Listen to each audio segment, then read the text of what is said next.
Hello दोस्तों, स्वागत है आपका एग्ज़ाम आइडिया पे। आज जो नई वैकेंसी है फ्रेंड, वो है होम गार्ड भर्ती प्रोग्राम की तरफ से। ये बोकारो डिस्ट्रिक्ट की वैकेंसी आई हुई है। तो आइए इसके बारे में सब कुछ जानते हैं पूरी डिटेल में, ए टू जेड। नोटिफिकेशन से लेके फॉर्म कैसे भराएगा, क्या रिटन टेस्ट होंगे नहीं होंगे, फ़ी कितना लगेगा, एवरीथिंग सब कुछ इसमें जानेंगे। अगर चैनल पे नए हैं और को सब्सक्राइब कर लें, क्योंकि मैं इसी टाइप की वीडियो लाते रहता हूँ वैकेंसी से जुड़ी हुई। वीडियो पसंद आए तो इसे शेयर करें, लाइक करें, बेल आइकन प्रेस कर दें फ्रेंड, ताकि नोटिफिकेशन सबसे पहले आपके पास पहुँचे। तो चलिए वीडियो शुरू करते हैं। तो आइए जान लेते हैं इम्पॉर्टेंट डेट्स। इम्पॉर्टेंट डेट्स क्या है वैकेंसी से जुड़ी हुई। तो ऑनलाइन अप्लाई जो डेट स्टार्ट हो रहा है वो 29 मई से स्टार्ट हो रहा है, और लास्ट डेट जो है फॉर्म फिलअप करने का वो है 12 जून तक। रनिंग एग्ज़ाम डेट के बारे में बात कर लें तो अभी क्लियरली वो तो पता नहीं है, नोटिफिकेशन रिलीज़ नहीं हुआ है, लेकिन टेंटेटिव दिया हुआ है कि 30 जून से लेके। आइए एज लिमिट जान लें। तो मिनिमम एज जो रखा गया है वो 19 ईयर रखा गया है। कब से? तो 1/1/2023 से 1/1/2023 तक आपका 19 ईयर हो जाना चाहिए। मैक्सिमम एज की मैं बात कर लूँ तो 40 ईयर है फॉर जनरल, और ओबीसी एससी एसटी को जो रिजर्वेशन होता है गवर्नमेंट की तरफ से वो मिलेगा। एप्लीकेशन फ़ी की मैं बात कर लूँ तो फ्रेंड 100 रुपीज़ लगना है सभी लोगों के लिए, चाहे वो जनरल में है, AWS में, ओबीसी में या फिर एससी एसटी में, सभी को 100 रुपीज़ चार्ज पे करना होगा। तो आइए जान लें कैटेगरी वाइज वैकेंसी क्या कुछ है। ग्रामीण में टोटल वैकेंसी 320 है, और शहर में, शहरी क्षेत्र में 233, तो टोटल 553 टोटल वैकेंसी है, जिसमें से फीमेल के लिए 157 रूरल एरिया में, ग्रामीण क्षेत्र में, और 116 शहरी क्षेत्र में, अर्बन एरिया में। इस तरह से टोटल महिलाओं के लिए जो सीट है 273 है। पुरुष के लिए 163 ग्रामीण क्षेत्र में, 117 यानी 117 शहरी क्षेत्र में, अर्बन एरिया में। टोटल 280 पोस्ट है मेल पुरुष के लिए, और 273 पोस्ट है फीमेल के लिए। आइए जान लें एजुकेशन क्वालिफिकेशन क्या कुछ है। तो होम गार्ड रूरल यानी ग्रामीण क्षेत्र के लिए जो है minimum 7th pass from recognised institution, तो 7वीं पास हैं तो आप इस फॉर्म को भर सकते हैं। वहीं अगर आप अर्बन की मैं बात कर लूँ तो 10th पास होना अनिवार्य है। अगर आप 10 पास हैं तभी आप भर सकते हैं, अगर आप शहरी क्षेत्र में हैं तो। एलिजिबिलिटी क्राइटेरिया क्या रहने वाला है? तो कैंडिडेट जो हैं उन्हें परमानेंट रेसिडेंट्स होना चाहिए, कहाँ? बोकारो डिस्ट्रिक्ट का, तभी वो फॉर्म फिलअप कर सकते हैं, और वो फिज़िकली और मेंटली फिट होना चाहिए। तो ये दो कंडीशन रखा गया है फॉर्म फिलअप करने का। फिजिकल एलिजिबिलिटी क्या है? तो अगर आप जनरल से बिलोंग करते हैं तो हाइट जो होना चाहिए मिनिमम 162 सेंटीमीटर होना चाहिए, और चेस्ट जो होना चाहिए मिनिमम 79 सेंटीमीटर होना चाहिए। वहीं अगर ओबीसी में है तब भी कोई भी चेंजेस नहीं है, सेम टू सेम जो आपका जनरल में है। अगर आप शेड्यूल कास्ट में हैं या मिनिमम हाइट जो है 157 सेंटीमीटर होना चाहिए, और मिनिमम चेस्ट जो है 76 होना चाहिए। नहीं, अगर आप अनुसूचित जनजाति यानी शेड्यूल ट्राइब में अगर आप बिलोंग कर रहे हैं तो मिनिमम 157 सेंटीमीटर हाइट चाहिए, और मिनिमम 76 सेंटीमीटर चेस्ट चाहिए। मतलब एससी एसटी में सेम पैटर्न रखा गया है, और जनरल और ओबीसी में सेम पैटर्न रखा गया है। अगर महिला कैटेगरी में बात कर लूँ तो मिनिमम हाइट जो है 148 सेंटीमीटर होना चाहिए, इसके अलावा और कोई कंडीशन नहीं है। सिलेक्शन प्रोसेस की मैं बात कर लूँ पड़ेगा फिज़िकल टेस्ट सबसे पहला, Hindi writing test, physical test qualify करने के बाद फिर टेक्निकल एफिशिएंसी टेस्ट, ये सभी का नहीं होगा। डॉक्यूमेंट वेरिफिकेशन लास्ट जो है, डॉक्यूमेंट वेरिफिकेशन, इसके बाद फिर ट्रेनिंग स्टार्ट हो जाएगा आप लोग का, और ट्रेनिंग कंप्लीट होने के बाद फिर आपको ज्वाइनिंग लेटर मिलेगा।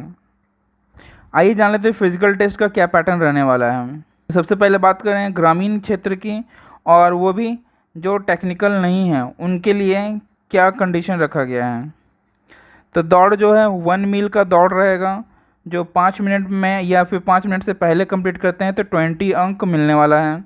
ये पुरुष के मैं बात कर रहा हूँ, यानी मेल। 5 मिनट से 6 मिनट तक के बीच में अगर आप दौड़ कंप्लीट करते हैं तो आपको 10 अंक मिलेगा। 6 मिनट से अधिक अगर समय लेते हैं तो आप डिस्क्वालीफाई हो जाएंगे।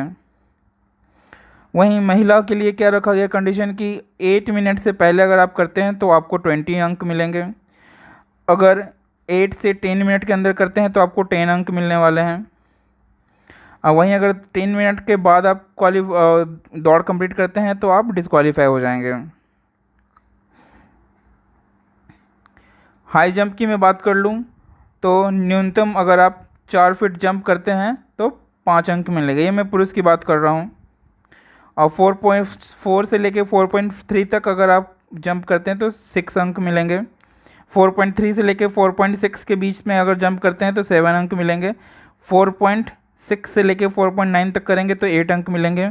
4.9 से 5 तक का करते हैं तो 9, और 5 से अधिक करते हैं तो 10 अंक। तो ये आपके मार्किंग की स्कीम है आपके फिज़िकल टेस्ट के अकॉर्डिंग। वहीं फिर अगर महिला की मैं बात कर लूँ तो 3 फीट में 5 अंक, 3 से 3.3 तक 6 अंक, 3.3 से 3.6 तक 7 अंक, 3.6 से लेके 3.9 तक 8 अंक, 3.9 से लेके 4 तक 9 अंक, 4 से लेके अधिक 10 अंक। लॉन्ग जंप लंबी कूद, तो इसमें न्यूनतम अगर आप 12 फीट तक जंप करते हैं तो 5 अंक। पुरुष का मैं बात कर रहा हूँ 12 से 13 फीट तक करते हैं तो 6 अंक, 13 से 14 तक करते हैं तो 7 अंक, 14 से 15 करते हैं तो 8 अंक, 15 से 16 करते हैं तो 9 अंक, 16 से अधिक अगर होता है तो 10 अंक। वहीं अगर महिला की मैं बात कर लूँ तो न्यूनतम 9 फीट पर करते हैं तो 5 अंक, 9 से 10 6 अंक, 10 से 11 7 अंक, 11 से 12 8 अंक, 12 से 13 9 अंक, 13 से अधिक करते हैं तो 10 अंक। शॉर्ट पुट जो है 60 पाउंड, शॉर्ट पुट की बात कर लूँ तो 16 पाउंड तक न्यूनतम 16 फीट तक फेंकना है। वहीं महिला की बात करूँ तो 10 पाउंड को 10 फीट तक फेंकना है। और इसमें एक इम्पॉर्टेंट बात यह है कि अगर आप ऊंची कूद लंबी कूद में है कि और शॉर्ट पुट के लिए आपको 3 मौके दिए जाएंगे। वो तो आइए जान लेते हैं टेक्निकल में या फिर तकनीकी दक्ष वाले अगर ये होम गार्ड में अप्लाई करते हैं तो उनके लिए क्या फिजिकल टेस्ट होने वाले हैं। तो जो रनिंग होगा वो तो आपका 1 मील का ही होगा। 6 मिनट या उससे पहले करते हैं तो 20 अंक मिलेंगे। 6 से और 8 के बीच तक अगर करते हैं तो 10 अंक। ये मैं पुरुष की बात कर रहा हूँ। 8 मिनट से अधिक समय लेते हैं तो अयोग्य हो जाएंगे, डिस्क्वालीफाई हो जाएंगे आप। वहीं मैं महिला की बात कर लूँ तो 8 मिनट या उससे पहले 20 अंक, 8 या 12 के बीच में रहेगा तो 10 अंक, 12 मिनट से अधिक समय लेते हैं तो डिस्क्वालीफाई। हाई जंप ऊंची कूद की मैं बात कर लूँ तो न्यूनतम 3.5 फीट अगर आप जंप करते हैं तो 5 अंक, और 4 और उससे अधिक करते हैं तो 10 अंक। ये पुरुष में हो गया। वहीं महिला में न्यूनतम 2.5 फीट 5 अंक, और 3 से अधिक करते हैं तो 10 अंक। लॉन्ग जंप लंबी कूद में न्यूनतम 9 फीट तक जंप करते हैं तो 5 अंक, और 10 से अधिक करते हैं तो 10 अंक। वहीं महिला की मैं बात कर लूँ न्यूनतम 6 फीट में 5 अंक, और 7 फीट या उससे अधिक करते हैं तो 10 अंक। शॉर्ट पुट गोला फेंक में 16 पाउंड का न्यूनतम 12 फीट तक फेंकना है पुरुष के लिए, और महिला के लिए 10 पाउंड का 8 फीट तक फेंकना है। सेम उसी तरह 3 मौके दिए जाएंगे लगातार आपको।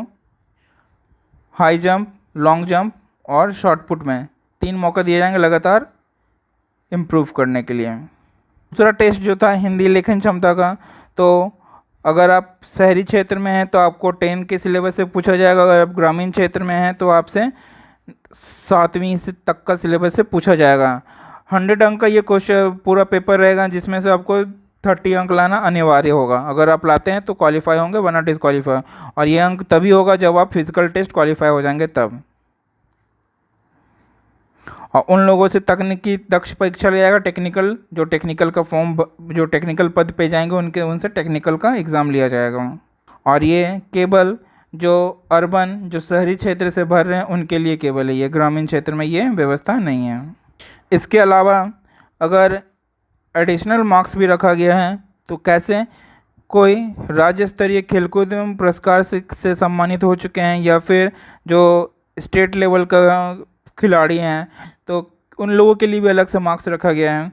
अगर आप प्रथम श्रेणी में आते हैं, फर्स्ट करते हैं, राष्ट्रीय अगर खेल के आ रहे हैं तो आपको 6 अंक मिलेगा, राजकीय खेल के आ रहे हैं तो आपको 3 अंक मिलेगा। वहीं अगर आप सेकंड में पोजीशन पे हैं और उसी में अगर आप राष्ट्रीय खेले हैं तो 4 अंक, और फिर राजकीय खेले हैं तो 2 अंक। तीसरे पोजीशन पे अगर आप रहे हैं और उसमें भी आप राष्ट्रीय खेल के हैं तो 2 अंक, और ऐसे राजकीय खेले हैं तो 1 अंक। तो ये सारा है खिलाड़ी लोगों के लिए। सरकारी सेवक को शैक्षणिक योग्यता के आधार पर उन्हें अंक दिए जाएंगे। अगर मैट्रिक हैं तो 4 अंक, इंटरमीडिएट हैं तो 6 अंक, स्नातक हैं तो 8 अंक, अगर पोस्ट ग्रेजुएट हैं तो 10 अंक। तो फॉर्म के बारे में इतने विस्तार में जानने के बाद अगर आपकी इच्छा हो रही है फॉर्म फिलअप करने के, तो वो भी बता दूं मैं कैसे आप फॉर्म फिलअप कर सकते हैं। तो ऑनलाइन फॉर्म अप्लाई करना है इसे। तो इसके लिए आपको क्या करना होगा, सबसे पहले आपको इस वेबसाइट को जाना पड़ेगा, इस वेबसाइट के पास विजिट करना होगा। वेबसाइट है recruitment.jharkhand.gov.in। तो इस वेबसाइट पे जैसे ही आप क्लिक करेंगे तो उसमें डायरेक्ट लिंक दिया होगा नीचे में, जहाँ उसके वहाँ अप्लाई नाउ का बटन भी दिखेगा। डायरेक्ट उस लिंक पे नीचे क्लिक कर देना उस बटन पे। उसके बाद आपको होमगार्ड के लिए रजिस्ट्रेशन करना है, एप्लीकेशन आईडी जनरेट करना है, पासवर्ड अपने से बनाना होगा, फिर लॉगिन करके आप सारा डिटेल अपना भर सकते हैं, personal detail, educational detail, experience detail, जितने भी चीज़ होते हैं वो सारा कुछ आप डाल सकते हैं, भर सकते हैं। उसके बाद फिर उसे प्रिंट आउट करवा सकते हैं। आइए जान ले कौन कौन सा डॉक्यूमेंट इंपॉर्टेंट रहेगा फॉर्म फिलअप करने के समय। तो एजुकेशन क्वालिफिकेशन का सर्टिफिकेट आपको जानना ही पड़ेगा कि इसमें कितना परसेंटेज, मार्क्स वगैरह ये सब तो फिल करना ही रहेगा। Age related certificate through recent passport size photograph आपके पास होना चाहिए। Full address and introduction of the applicant, तो जो भी आपका फुल एड्रेस है, फुल एड्रेस के आपको ये वेरीफाई करना ना, मतलब एड्रेस ये शो करना पड़ेगा कि आप बोकारो डिस्ट्रिक्ट के हैं, तभी आप एलिजिबल होंगे। आईडी कार्ड होना चाहिए। डोमिसाइल सर्टिफिकेट, ये सबसे इंपॉर्टेंट है फ्रेंड, डोमिसाइल सर्टिफिकेट, क्योंकि इसके बगैर तो कुछ काम ही नहीं होगा। आपको डोमिसाइल शो करना पड़ेगा कि आप यहीं का रहने वाले हैं। और कोई भी एक प्रूफ गवर्नमेंट के द्वारा इशू किया हुआ। SC OBC minority, SC ST WS certificate आपके पास होना चाहिए। बस यही कुछ डॉक्यूमेंट है जो नीड है, इससे अलावा और कुछ नहीं चाहिए होगा आपको। आशा करता हूँ फ्रेंड कि वीडियो काफ़ी इन्फॉर्मेटिव आपको लगा होगा। तो वैकेंसी से जुड़ी हुई सारी बातें मैंने आपको बता दी हैं। तो फिलहाल बस इतना ही। Thank you for watching this video friend.